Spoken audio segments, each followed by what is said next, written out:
last year I had the opportunity to meet one of NASA's top astronauts. He said, sometimes we need to zoom out to see the big picture while also keeping the people on the ground in focus. Nothing is what it seems.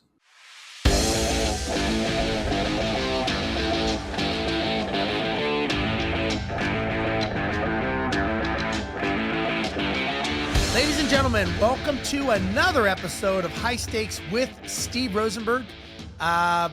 One of the reasons I do these shows selfishly is because I use it as a platform to meet people, hang out with people, get to know them. I don't think it's the great thing about this technology world is we get to meet people that we've never met before, get to hear their stories. And I always say that we walk past thousands of people every day, and sometimes we never even get to hear their story. We don't know anything about them, but yet they have a trail of information and a lifetime of learning that sometimes you get to meet them and get a small peek inside of their lives. And that's selfishly why I do the show, because I like to meet people, get to hang out. Instead of me traveling all over the world, I get to just jump on a Zoom call and get to meet them.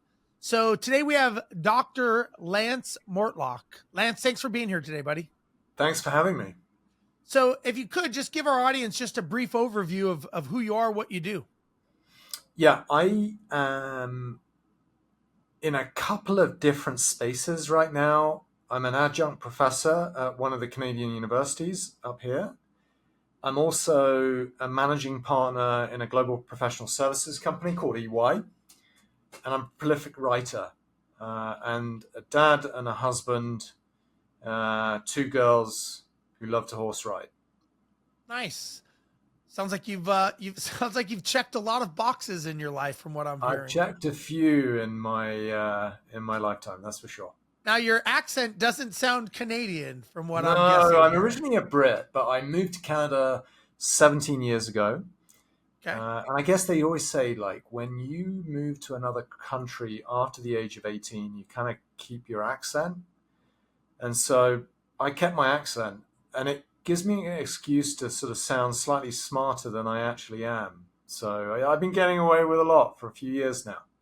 Well, I was born and raised in Southern California, and I live in Texas now. So I don't know that I would get the same introduction that you would get when I'm introduced to someone, but I'll take what I could get. It's all good. It's all good. So let me ask you a question. Obviously, you've been very successful. It sounds like you've accomplished a lot of things in your life. Those are all your successes. But if somebody were to introduce you without the resume, without the accolades, what would you say who you are? I'd say number one, I am a highly empathetic person. I care a lot about the people I work with and the clients that I support and my family and friends.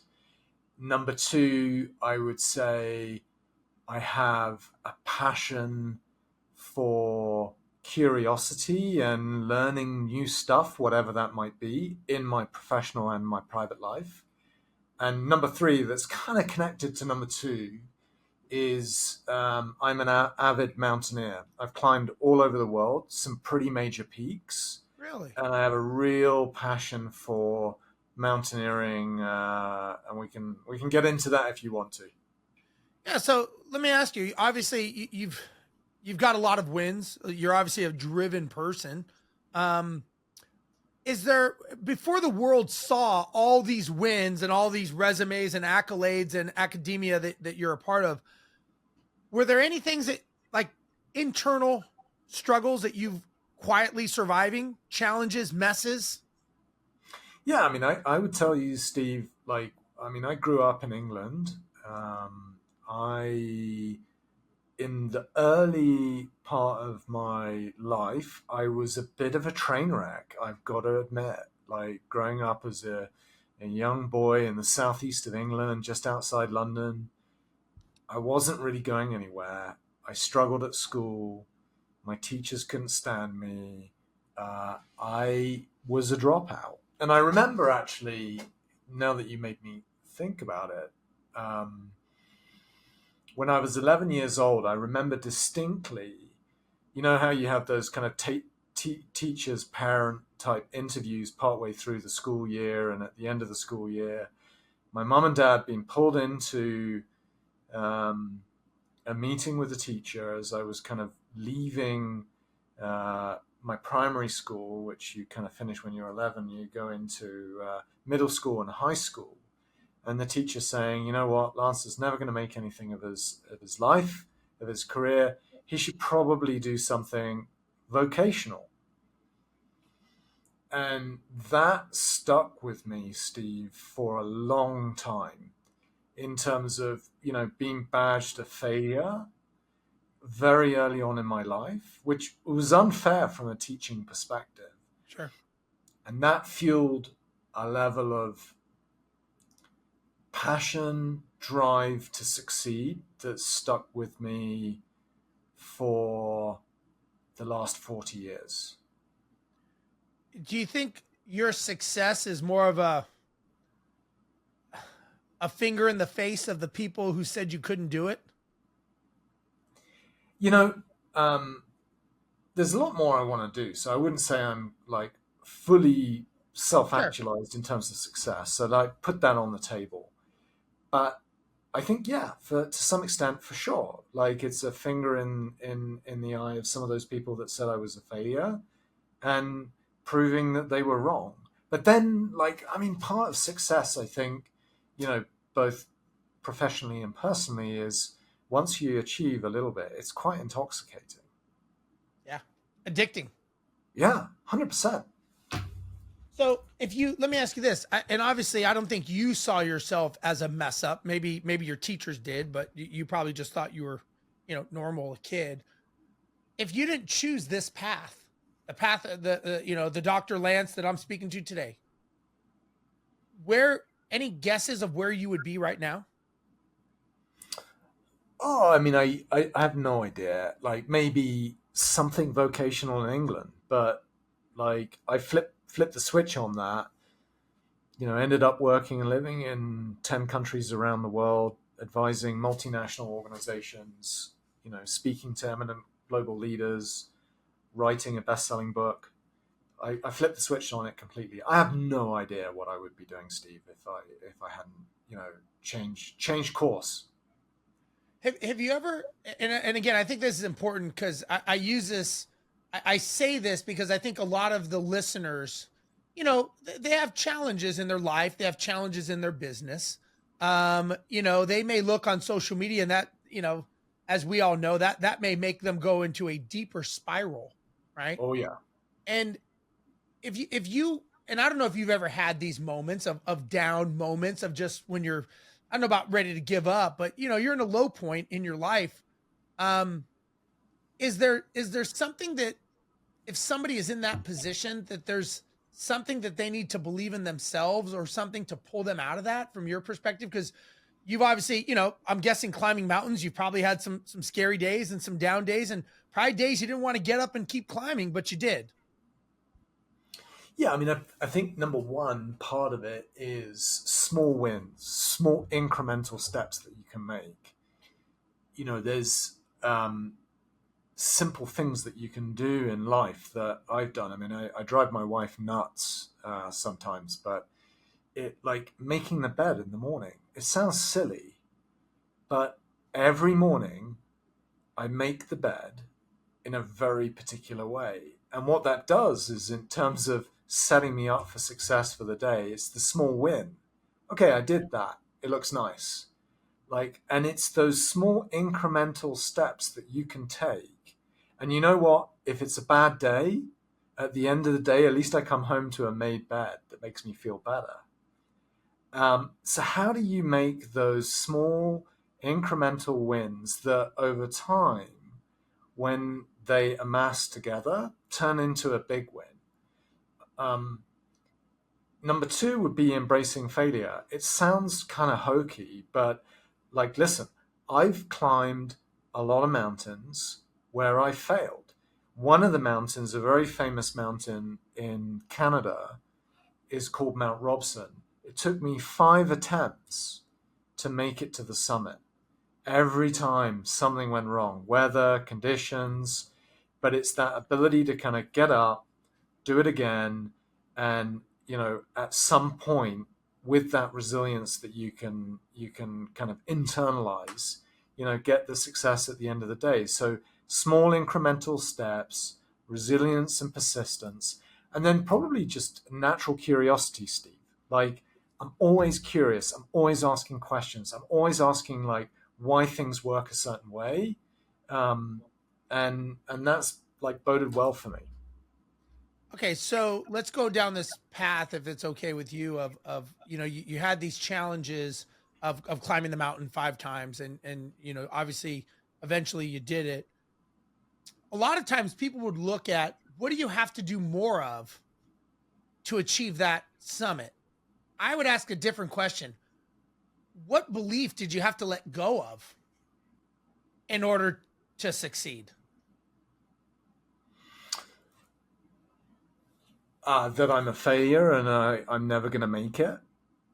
I always knew and I had a conviction that, hey, at some point, I'm going to keep trying until I make it. And I think it's that, like, you get hit down, you got to pick yourself up, brush yourself off, and go again and again and again.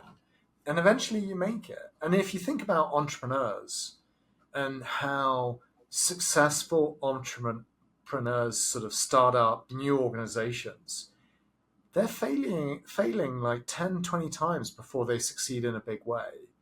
And I think it's that ability to kind of embrace failure, to say, actually, and I believe this, like, you learn far more from the failures than you do from the successes. I'll give you another mountaineering example, but I can give you, business examples as well. I climbed another mountain last year, very technical mountain called Mountain Andromeda. And we did a particular route. The weather was bad, the conditions were bad, the route was the wrong route for what we were trying to do, and we failed. We went back again this year, always helpful in hindsight, different route, different conditions, more of a technical climb versus a ski touring climb. And we were successful because we learned from the failures before and said, like, okay, let's try this again, with that knowledge and that understanding, because those two things are different, right? Knowledge, I think Malcolm Gladwell famously said, we're swimming in knowledge and information, but we're desperately lacking in understanding. So how do you drive the deeper level of understanding, whether it's in business or mountaineering, that you can take forward to succeed the next time you try it? So let me ask you, does any of this I mean, I think all of our lives get summed up into something. Is some of this summed up in the book that you wrote? Tell me about the book that you recently wrote. Yeah, so the book that I recently wrote, which is a bestseller, Outside In, Inside Out, Unleashing the Power of Business Strategy in Times of Market Uncertainty, it does tie to it, because if you think about what's going on in the world, whether it's the war in Ukraine, the war in the Middle East, the challenges that we've had with China, the rise of AI, risk and uncertainty related to tariffs, particularly between Canada and the US, but also between the US and the rest of the world, it's creating tons of risk and uncertainty.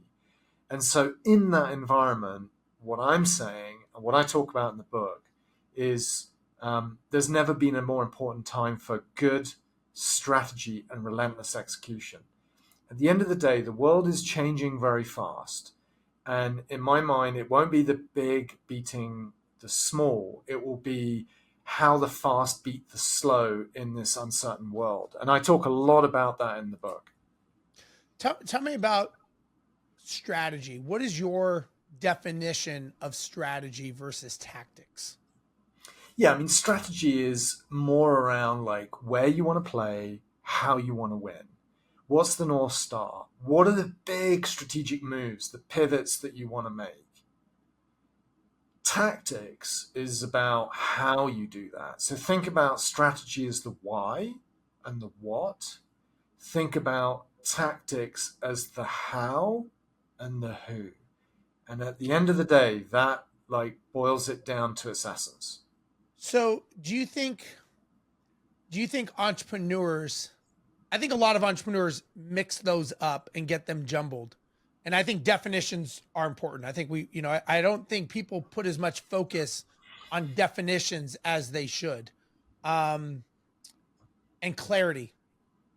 Do you think people fail in business because they're looking at a tactic versus a strategy, or is it more because they don't make a decision to move forward with a certain strategy for speed? Look, at the end of the day, it's a bit of both. Probably most of what I see is poor execution. Okay. So lots of organizations do a good job of, okay, we're clear on where we want to play and how we want to win, but don't relentlessly execute as well as they should or could do. And that boils down to, Steve, execution is boring. Like the fun stuff is like, okay, here's the new markets and the new products and services that we're going to drive. Here's how we're going to win in the market. Isn't this wonderful? Let's engage the board of directors, our investors. We're clear on where we're going to play and how we're going to win as a firm, as a company, as an organization, but we don't relentlessly execute against that conviction. So that's one of the failure points. One of the other failure points that I talk about quite a bit in the book is this idea of the outside in and the inside out, which is what the book's called. The outside in is all about, are we thinking about the outside world and what's going on and what success and failure looks like? But are we combining that with the inside world to say, actually, we understand how our company, our portfolio, our assets are performing? If you think about the outside world, a couple of things I'll share with you. Last year in 2024, we created more data than ever before, 147 zettabytes of data. The reality is most of that data we're not using. Second thing I wanted to say is around like example companies. Like you think about Target, for example, American company, came up to Canada, but failed to understand that the Canadian consumer is different to the American consumer. Ended up closing 150 stores, losing billions of dollars, thousands of people lost their jobs because they failed to understand the outside-in perspective when formulating the strategy. So how does that relate to speed? Is that speed to correction? I mean, it relates to speed because sometimes you have to go slow to go fast. Right. And going slow is taking a step back and saying, do we understand the outside world? I'll give you another example of this. Last year, out of 10 of the world's most populous countries held elections. That's 4 billion voters voted in national elections around the world. Why is that consequential? Because policy changes and regulation changes. Think about your own country, the US, the amount of policy and regulatory change that's going on, and it's coming at you fast. But you need to go slow to say, okay, what is noise and what is signal in terms of the US administration in this example that we need to take into account in terms of the strategies that we want to formulate. Slowing down, looking outside and saying, do we have a picture of where policy and regulation is going, how it impacts our business, and then pivoting to make strategic moves. So let me ask you a question. You've got big business, which I think most big businesses, just kind of like an aircraft carrier, does not turn very fast, right? They can't use speed to turn. They use force. Small businesses, they're nimble, they're quick, but they can flip very easily in the ocean of business, we'll say. Are you thinking that smaller businesses have some advantage in the future because they are faster to react and change? Or do big businesses have the advantage because they've got money to burn to a degree? I mean, it depends. I mean, I think some of the big tech companies, what you've seen them do really well, in particular in the US, is pivot to acquire small businesses and acquire the capability very quickly. We've seen that with Microsoft and other companies that allows them to stay ahead in terms of the innovation journey. But watch out because, suddenly OpenAI emerges and, the next big Amazon emerges from nowhere and you least expect it. Look at Nvidia. I was actually at Nvidia 2 weeks ago visiting um, their office there in Palo Alto, and wow, what a company that's been able to like drive exponential growth and become a big business, huge business, the largest business in a very short period of time. So the answer to your question is it's a bit of both. I think, big businesses get away with a lot, but we're seeing like small businesses, particularly in the AI and the technology space, emerge super quick. So you referenced U.S. companies. Tell me about other countries. How are they? Obviously, I would imagine U.S. companies in general are probably the 800-pound gorilla in most sectors, is my guess. But Canada, South America, Asia, how are they dealing with this change and the speed at which change is happening?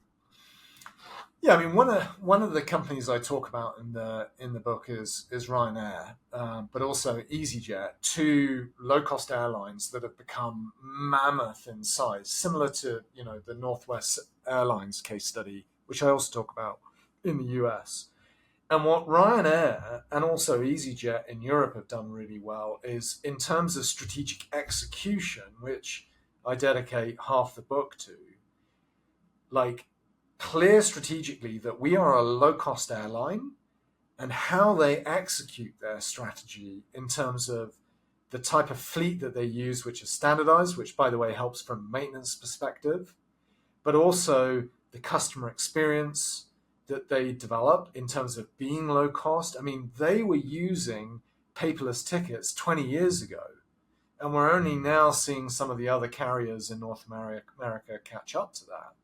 But how they standardize the fleet, how they load their planes, how they sweat the assets, how they manage their costs in terms of staff, everything that they do, down to the culture of the organization, is around low cost and in support of their strategy in terms of how they execute. So I think that there's a lot of great American companies, but I think that there are great examples of European companies and Canadian companies that are doing good stuff in the market. Yeah, I think my background being an airline pilot, I see around the world. You see Virgin Blue down in Australia, and you see Asia Tiger Airways in Asia, and I think a lot of them are trying to mimic and copy. I think Southwest, obviously, we'll say they were the pioneers. I would have to say, but even Southwest is having to change. They're adjusting because their fleets are maturing, their staffing is maturing, which is costs. So they have to keep growing in order to stay profitable. As soon as they stop growing new routes, they lose that profitability. So I think there's obviously a run, right? And then they've got to start making some adjustments. But I would say, to your point, being very focused, which is what Southwest is, flying one fleet. That's all they fly is the 737s, Yeah. variations of it. But yeah, I would agree. Um, where do you see big companies faltering and failing as time evolves in this next, I guess we could say, evolution of AI and everything? I mean, I think it's safe to say business is always changing. It's never the same, but it seems like it's growing at a faster pace, if I had to guess. Yeah. I mean, maybe to answer that question, I'll start with two stats. One is 1.5 in 10 CEO appointments fail within the first 2 years. That's according to the CEO turnover index.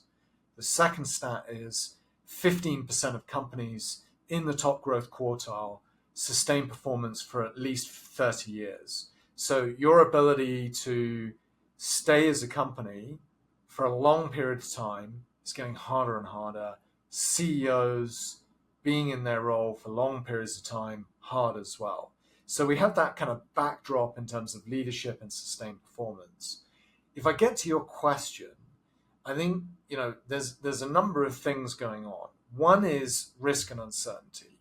The World Economic Forum manages an index in terms of risk and uncertainty. Risk and uncertainty is skyrocketed, in the last 6 months. And so your ability to kind of deal with that risk and uncertainty, we can talk about that later, super important. But I think you hit on a key point there is around AI. One of the things that I've been talking quite a bit about is this idea of business models needing to transform in the world of agentic AI. Gone are the days where we have a pyramid and we bring people in through the bottom of the pyramid, we grow them up, we lose people along the way to competitors and other industries, and then you end up with a few senior people at the top of the pyramid. Actually, the model in the future is more of a diamond, where we need a few people at the bottom of the pyramid to create a succession plan, continuity up through the ranks of the organization. And we have this big middle layer. But the workforce actually at the bottom of the diamond, and if you like, the left side and the right side of the diamond, is agentic AI. And this is where we're seeing the emergence of agentic agents doing a lot of the manual work in organizations. And I think that will continue to squash the organization, where we'll continue to have this middle layer and this top layer, but this massive workforce in terms of the agentic AI workforce supporting a lot of the manual, repeatable tasks that need to be done. Do I think we're prepared for that? No. I think organizations are trying to figure this out, and it is highly disruptive. Do you think, I shouldn't say always. It seems like the last maybe decade or 2 decades, the barrier to entry to start a business is the lowest it's ever been. You don't need, $100,000 to run commercials. You don't need $10,000 ads for Yellow Pages, or, I'm dating myself. You don't need big attorneys drawing up contracts. You don't need brick and mortar. So the barrier to entry to start a business is so small. I think that's also the reason a lot of businesses fail, because those barriers to entry stop people that are inexperienced, that don't have the capital, the liquidity, all those things to actually build a sustainable business because they don't have a business model. Can you speak on that? Do you think that is going to come into play even more, or is that just a casualty and collateral damage of this new world that we're living in? No, I think that's true. With the emergence of AI, you're able to start companies very, very quickly. You don't need a lawyer. You don't need an accountant. You don't need, particular expertise. You can use agentic AI and GPT type models, some of them freely available. Some of them have subscription-based services, and you can get stuff done very, very quickly. I've seen organizations as recently as 2 weeks ago when I was in Silicon Valley, where you've got hundreds of AI agents and only a handful of humans in the company. And these companies are turning over millions of dollars. I mean, it just blows my mind. Like a very, very small workforce. And then you talk about AI orchestration, where you've got orchestration agents managing other agents. You start to get rid of the middle layer as well. Like Steve, it's crazy how fast this is moving. So let me ask you, if you're an entrepreneur and you're, we'll say older like me, or maybe you're not as old as me, but what kind of mindset shift do I have to have when I'm deciding that I'm going to start a new business? It's much different than it was 5 and 10 years ago. If I was going to start a business, there would be a certain model. It seems like a lot of that has changed. Do I have to change my mindset to survive the new season of entrepreneurship these days?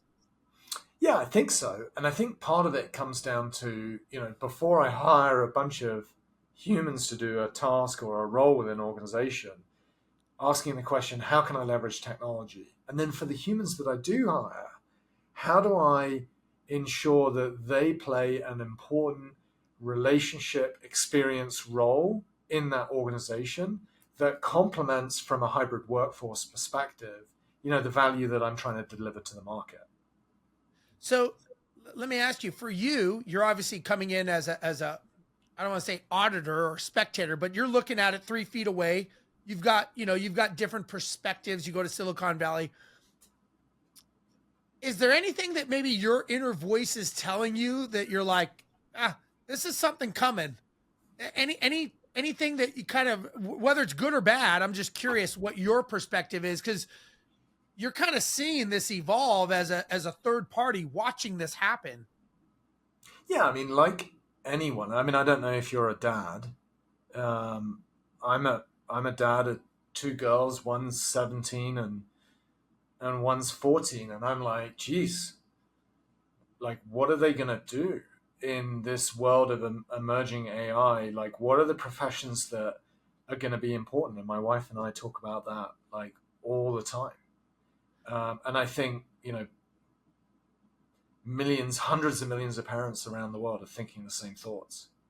I have heard, and I don't know if this is true, but I've heard people say that kids that are born today or just starting school, their careers or jobs are not even created yet. Do That's right. you agree with that? Yeah, I mean, I think we will see new roles and new jobs emerge. And it's interesting, right? When you actually talk to the younger generations of society, they are way less concerned about AI than our generation. I mean, I'm 48. I don't know how old you are. 52, yeah, Yeah, 52. like I think we are way more concerned. They grew up with these tools and technology. So like there's a sense when I speak a lot at different universities across Canada, the sense I get is optimism and we'll figure this out.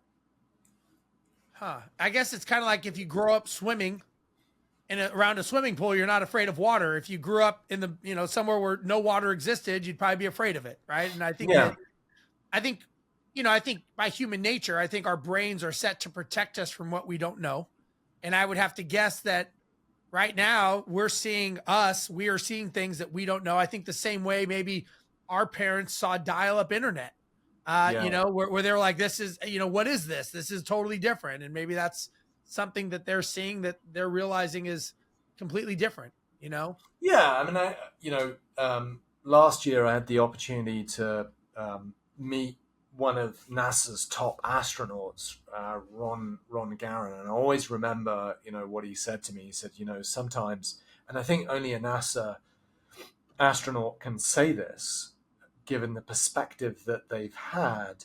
He'd been on the International Space Station, and he said, sometimes we need to zoom out to see the big picture, of the planet while also keeping the people on the ground in focus. And like maybe that's part of what we need to do here. And I talk about this a little bit in my book, around that sort of outside in, that planetary perspective. We need to zoom out and see the big picture.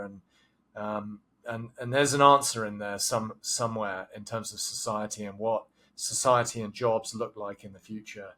I know that the CEO of Nvidia said recently that the next millionaires are going to be electricians and plumbers.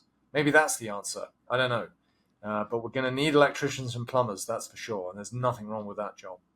No, I agree. I think that's, I definitely think people, a large portion of people that I work with and coach are people in the contracting and trade industry. And, I see the youth today. I see a lot of young men and women that they're going down that path very much so that, I mean, I hate to say it, but if you're in marketing or, anything that's intellectual, you're fighting a machine. And it's, as you said, the speed at which that's growing it is scary. Let me ask you, is now knowing what you know now, if you had a crystal ball back when you were younger, maybe someone who's, coming out of college, is there some sort of truth that you wish somebody had told you early on in life or in business that you now know?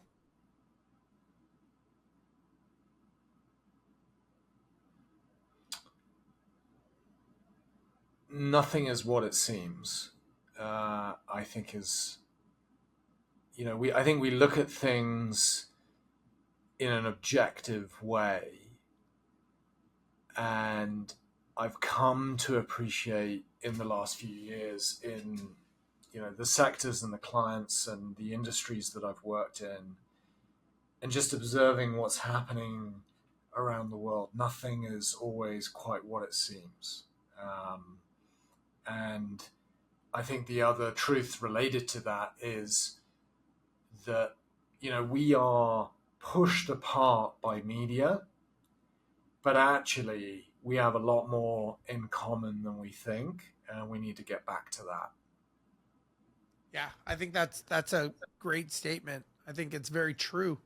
Um, I always think that, a lot of people think that they need to move mountains and earth and sky and moon. And I just think if you take one action, if you just do one thing and you do that one thing over compounding effects, I think it's a huge division by the people who are successful and the ones who are not. Yeah. It, I guess first question, do you agree with that? If there was just one action, what would you say an action that someone could take, whether it's following through, showing up, to a young kid today that's getting out of trade school to be a plumber or an electrician, something like that? What is an action that you would suggest? Follow your passion. When I started my career, I didn't know what I wanted to do. I did a biology, biochemistry undergraduate degree. And like what I'm doing now, Steve, couldn't be further from that. But you know what? I was interested in it at the time. I had a passion around it, a willingness to learn. I got some analytical skills that served me well later in my career. But then I pivoted and I was like, you know what? I'm going to get into business, do an MBA, travel the world, help organizations with complex strategies. And I found my path. But I think you have to follow your passion, because then you can be a true version of yourself. You have any regrets of the path you took and the way you took it, that maybe you'd do things different today? No, I don't have, honestly, I don't have any regrets. I've been very fortunate to work all around the world, see multiple cultures, work with different people, work with exceptional teams, have a beautiful family, and hobbies that I enjoy. So no regrets. That's great. I think, I think a lot of times people think of success as a dollar sign in their bank account. And I always explain to people that is the furthest from the truth. I think you'll agree. It's the memories that you create along the way, the friendships. I believe you have your health, you have your wealth, and then you have relationships. And if you focus just on one, it's kind of like a one-legged stool. It doesn't stand. And to me, it sounds like what you've done is you've created a very nice ecosystem around yourself. Obviously very successful writing books, obviously very sought after. You're going to a lot of big companies, doing a lot of things, but you're also talking about your family and you're going and climbing some pretty badass mountains. That is very cool. So I commend you on that. And it sounds like you're living, your best life. And I think more people need to follow that passion, not just focus on one thing. I think you focus and then you pivot, and then you focus and you pivot. But Yeah, look, at the end of the day, I think you said it well. When we're on our deathbed, nobody cares how much money you've got. No. We all die at the end of the day. What you'll remember is not the money that you made, the work that you did. What you'll remember is the experiences you had. That time where I finally, after 5 attempts, made, the summit of Mount Robson. The time that I saw the look on my daughter's faces when we were hiking with gorillas in Uganda. It's those moments in life that I think at the end of the day, count. And, that's really what I aspire, to do. And as you said, the relationships that you make, the people that you meet, really important. Yeah. It's all about the journey, all about the journey. Well, Lance, I appreciate your time today. If somebody wants to look you up and get your book and learn more about you, how do they find you?